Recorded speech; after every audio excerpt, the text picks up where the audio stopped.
Ready? Start. Then, sir, we must find out the main reason why there were so many writ petitions and petitions for special leave to appeal to the Supreme Court. Stop.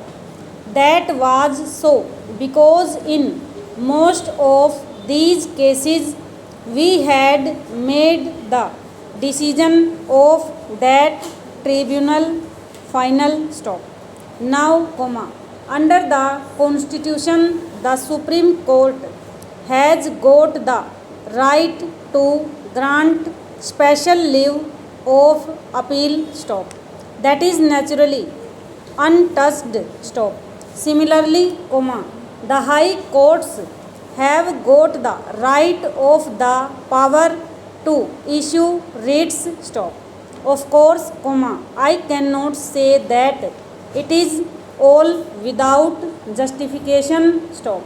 Probably, many of those courts, though that in a matter where the aggrieved party had no remedy whatsoever, they should rather have the right to look into that matter. Stop. And it was from that point of view probably that we had so many appeals and so many writs issued by the High Court. Stop. Now, we are going to provide in this measure for a direct appeal to the High Court itself. Stop.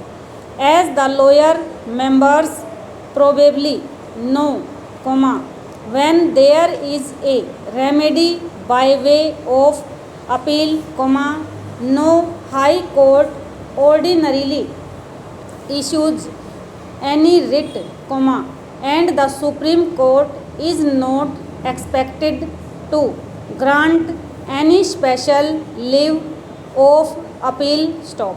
It has therefore been found desirable to provide straightway for an appeal to the High Court by an aggrieved party. Stop.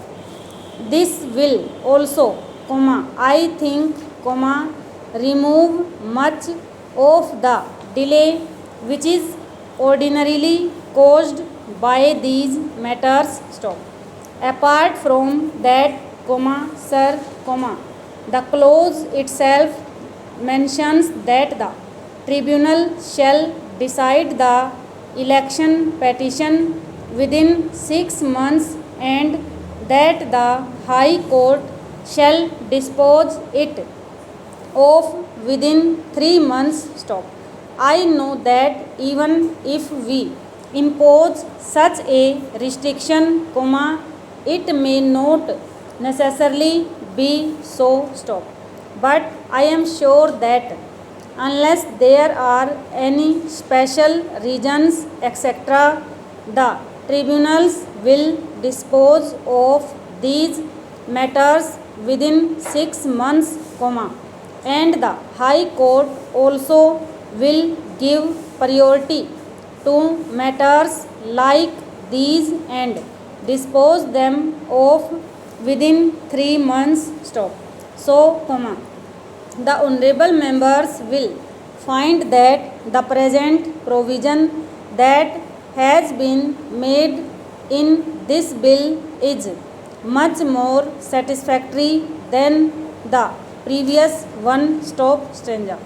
Then, sir, as the honorable members are aware, there was a little confusion with regard to the various categories of corrupt practices. Stop.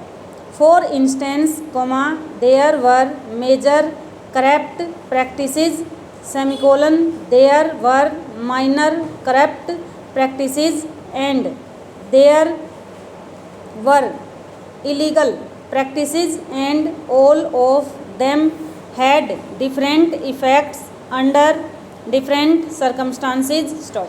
And even some of the lawyers found this matter rather a very intricate one, stop. In the present bill, therefore, only corrupt practices have been mentioned, and the distinction between major and minor corrupt practices has been taken away, stop.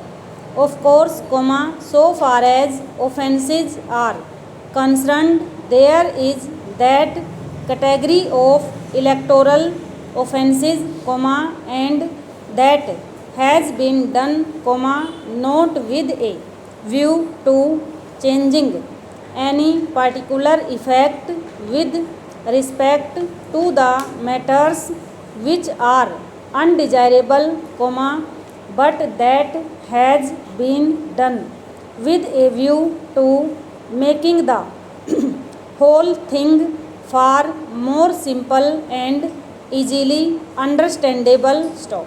So, you will find that so far as the present bill over.